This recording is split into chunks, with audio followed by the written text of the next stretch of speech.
డబ్బు సంపాదించడం అనేది అందరికీ ఒక పెద్ద డ్రీమ్‌గా ఉంటుంది. చాలామంది కష్టపడతారు డబ్బు సంపాదించడానికి. కొంతమంది సక్సెస్ అవుతారు. చాలామంది ఫెయిల్ అవుతూ ఉంటారు. వాళ్ళందరూ ఏమనుకుంటూ ఉంటారంటే, మనము డబ్బు సంపాదించడం కోసం పుట్టలేదేమో, మనకి జీవితంలో ఈ జన్మలో డబ్బు సంపాదించే యోగం లేదేమో, మనం దానికి పనికిరామేమో అని రకరకాలుగా వాళ్ళకి వాళ్ళు ఒక థియరీ ఫార్మ్ చేసుకొని ఇంక ప్యాసివ్‌గా ఉన్న దాంట్లో తృప్తి పడుతూ బతికేస్తూ ఉంటారు. కానీ ఇది తప్పు. ప్రతి ఒక్కరూ కూడా డబ్బు సంపాదించుకునే అవకాశం ఉంటుంది అని మనస్ఫూర్తిగా మీరు ఖచ్చితంగా నమ్మండి. నేను వాస్తవం చెప్తున్నాను. ఇందులో ప్రారబ్ధము అటువంటి పెద్ద పెద్ద పదాలు ఉపయోగించాల్సిన అవసరం లేదు.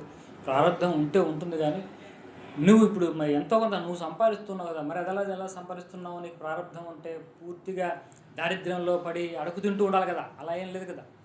కాబట్టి ఎంతో కొంత నువ్వు సంపాదించుకుంటూ ఉన్నావు కదా, మరి అది కూడా ధనమే కదా. నీకు బండి ఉంది, ఆ మిగతా అన్ని సౌకర్యాలు అనుభవిస్తున్నావు. అలాంటప్పుడు ఇంకో కారు ఎందుకు కొనుక్కోలేవు? సొంత ఇల్లు ఎందుకు కట్టుకోలేవు? ఇక్కడ మన ఆలోచన విధానాన్ని మార్చుకోవాలి. ఇప్పుడు చాలామంది ప్రయత్నం చేసి ఎక్కడ ఫెయిల్ అవుతూ ఉంటారంటే, నేను కూడా వ్యక్తిగతంగా 2 బిజినెస్లు చేసి ఫెయిల్ అయిన తర్వాత నాకు ఇప్పుడు తెలిసి వచ్చింది. అప్పుడు నేను ఫెయిల్ అయినప్పుడు నేను ఏదో చెప్పుకున్నాను, దానివల్ల దీనివల్ల ఇలా ఉంది కాబట్టి నేను ఫెయిల్ అయ్యాను అని నేను చెప్పుకున్నాను. కానీ ఇప్పుడు నాకు అర్థమవుతుంది అసలైన కారణం.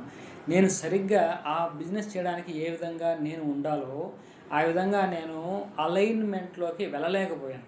చాలామంది ఇక్కడే ఫెయిల్ అవుతూ ఉంటారు. ఉదాహరణకు వ్యాపారం చేయాలనుకోండి, ఆ వ్యాపారం చేయాలంటే మనం ఒకలా ఉండాలి. అలా ఉంటేనే ఆ వ్యాపారం చేయగలం. ఇంకో వ్యాపారం చేయడానికి ఇంకోలా ఉండాలి. వాడు అలా ఉంటేనే ఆ వ్యాపారం చేస్తాడు. ఇప్పుడు వ్యవసాయం చేయాలంటే వాడు ఒకలా ఉండాలి. ఉద్యోగం చేయాలంటే ఇంకోలా ఉండాలి.